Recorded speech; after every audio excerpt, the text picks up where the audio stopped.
मरे हुए लोगों की ये चीजें कभी नहीं लेनी चाहिए। एक अद्भुत रहस्य। मृत्यु जीवन का अंतिम सत्य है, लेकिन मृत्यु के बाद भी व्यक्ति की कुछ चीजों का महत्व बना रहता है। हिंदू धर्म और वास्तुशास्त्र में कई ऐसी मान्यताएं हैं जो मरे हुए लोगों से जुड़ी चीजों को लेकर चेतावनी देती हैं। मरे हुए व्यक्ति की वस्तुओं का सही तरीके से निपटारा न करना जीवन में कई प्रकार की समस्याओं और नकारात्मक ऊर्जा का कारण बन सकता है। इस लेख में हम विस्तार से जानेंगे कि मरे हुए लोगों की कौन कौन सी चीजें हमें नहीं लेनी चाहिए और क्यों। 1. कपड़े और वस्त्र। मरे हुए व्यक्ति के कपड़े और वस्त्रों को पहनना या घर में रखना अशुभ माना जाता है। इन वस्त्रों के साथ मृतक की नकारात्मक ऊर्जा जुड़ी होती है, जो जीवित व्यक्ति के जीवन में भी बुरे प्रभाव डाल सकती है। ज्योतिष और वास्तु के अनुसार मरे हुए व्यक्ति के कपड़ों को जलाना या दान कर देना चाहिए, ताकि उस ऊर्जा का सही निपटारा हो सके। क्यों नहीं लेने चाहिए कपड़े? मृत व्यक्ति के कपड़ों में उसकी ऊर्जा शेष रह जाती है। अगर कोई व्यक्ति उन कपड़ों को पहनता है तो उस पर भी मृतक की ऊर्जा का प्रभाव हो सकता है, जिससे स्वास्थ्य संबंधी समस्याएं, मानसिक तनाव और आर्थिक नुकसान जैसे परिणाम हो सकते हैं। 2. आभूषण। मरे हुए व्यक्ति के आभूषण भी अक्सर नकारात्मक ऊर्जा का वाहक होते हैं। जब कोई व्यक्ति मरता है तो उसकी आत्मा के साथ उसका जीवन काल की सारी ऊर्जा भी निकल जाती है।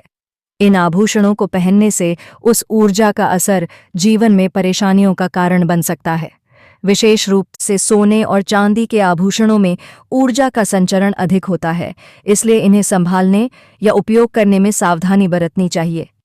क्या करना चाहिए? मरे हुए व्यक्ति के आभूषणों को धार्मिक अनुष्ठानों के तहत शुद्ध कराकर दान करना बेहतर होता है। यदि आप इन्हें रखना चाहते हैं तो पहले इनका विधिवत रूप से पूजा करके शुद्धिकरण अवश्य करें। 3. बिस्तर और तकिया। मृत व्यक्ति के बिस्तर और तकिया को कभी भी पुनः उपयोग में नहीं लाना चाहिए। इन चीजों पर मृतक की अंतिम सांसें ली गई होती हैं, जिससे नकारात्मक ऊर्जा इन वस्त्रों में समाहित हो जाती है। बिस्तर और तकिया ऊर्जा के संचार का माध्यम होते हैं और मृतक की ऊर्जा जीवित व्यक्ति के जीवन में अवांछित समस्याएं ला सकती हैं। बिस्तर और तकिए का सही निपटारा। मरे हुए व्यक्ति के बिस्तर और तकिए को जलाना या गंगा जैसी पवित्र नदियों में प्रवाहित कर देना शुभ माना जाता है। इसके अलावा इन्हें गरीबों को दान करने से भी मृतक की आत्मा को शांति मिलती है। 4. जूते चप्पल। मरे हुए व्यक्ति के जूते चप्पल भी नहीं लेने चाहिए। पुराने समय से ही यह मान्यता है कि मृतक के जूते चप्पल नकारात्मक ऊर्जा और बुरी किस्मत का कारण बनते हैं। जूते चप्पल पृथ्वी तत्व से जुड़े होते हैं और इन्हें पहनने से व्यक्ति पर मृतक की नकारात्मक ऊर्जा का प्रभाव पड़ सकता है। क्या करें? मरे हुए व्यक्ति के जूते चप्पल को घर से बाहर निकाल देना चाहिए। इन्हें दान या नष्ट कर देना बेहतर होता है, ताकि उनकी ऊर्जा का सही निपटारा हो सके। 5. घड़ी और गहने। घड़ी और गहने समय और भाग्य से जुड़े होते हैं।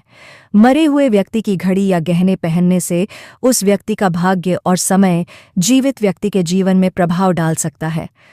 अगर मृतक की मृत्यु किसी दुखद घटना के कारण हुई है तो उसकी घड़ी या गहने पहनने से उस व्यक्ति की किस्मत का भी असर हो सकता है। घड़ी का निपटारा कैसे करें? मरे हुए व्यक्ति की घड़ी को या तो दान कर देना चाहिए या किसी धार्मिक स्थल पर चढ़ा देना चाहिए। इससे उस घड़ी में मौजूद नकारात्मक ऊर्जा का निवारण हो सकता है। 6. धन और संपत्ति। मृत व्यक्ति की धन और संपत्ति को भी सावधानीपूर्वक संभालना चाहिए। हालांकि संपत्ति कानूनी रूप से वारिसों के पास जाती है, लेकिन इसे सही ढंग से उपयोग में लाना और धार्मिक अनुष्ठान करना आवश्यक होता है। यदि मरे हुए व्यक्ति की संपत्ति का दुरुपयोग किया जाए तो यह घर में नकारात्मकता और आर्थिक परेशानियों का कारण बन सकती है। धन और संपत्ति का सही उपयोग। मृतक की संपत्ति से पहले उसका श्राद्ध, तर्पण और अन्य धार्मिक अनुष्ठानों को संपन्न करना चाहिए। इसके बाद ही संपत्ति का उपयोग करना शुभ माना जाता है। 7. तस्वीरें और व्यक्तिगत वस्तुएं। मृत व्यक्ति की तस्वीरों और व्यक्तिगत वस्तुओं को संभाल कर रखना भी नकारात्मकता का कारण बन सकता है। यदि ये वस्तुएं सही स्थान पर नहीं रखी जाती या अनादरपूर्ण तरीके से रखी जाती हैं तो घर में बुरी शक्तियों का प्रवेश हो सकता है। क्या करें? मरे हुए व्यक्ति की तस्वीरों को किसी पवित्र स्थान पर रखें और नियमित रूप से उनकी पूजा करें। अगर व्यक्तिगत वस्तुएं नकारात्मक प्रभाव डाल रही हों तो उन्हें धार्मिक अनुष्ठानों द्वारा शुद्ध करें या दान कर दें। 8. धार्मिक पुस्तकें और मूर्तियां। मरे हुए व्यक्ति द्वारा उपयोग की गई धार्मिक पुस्तकें और मूर्तियां भी उनके साथ जुड़ी ऊर्जा को धारण करती हैं। अगर इनका सही ढंग से निपटारा नहीं किया जाता है तो ये नकारात्मकता का स्रोत बन सकती हैं। धार्मिक वस्तुओं का क्या करना चाहिए? धार्मिक वस्त्रों और मूर्तियों को किसी मंदिर में दान कर देना या किसी योग्य ब्राह्मण को दे देना अच्छा माना जाता है। इससे मृतक की आत्मा को शांति मिलती है और परिवार को भी सकारात्मक ऊर्जा प्राप्त होती है। 9. मृत व्यक्ति की डायरी और दस्तावेज। मरे हुए व्यक्ति की डायरी या दस्तावेजों में उसकी भावनाएं और विचार जुड़े होते हैं।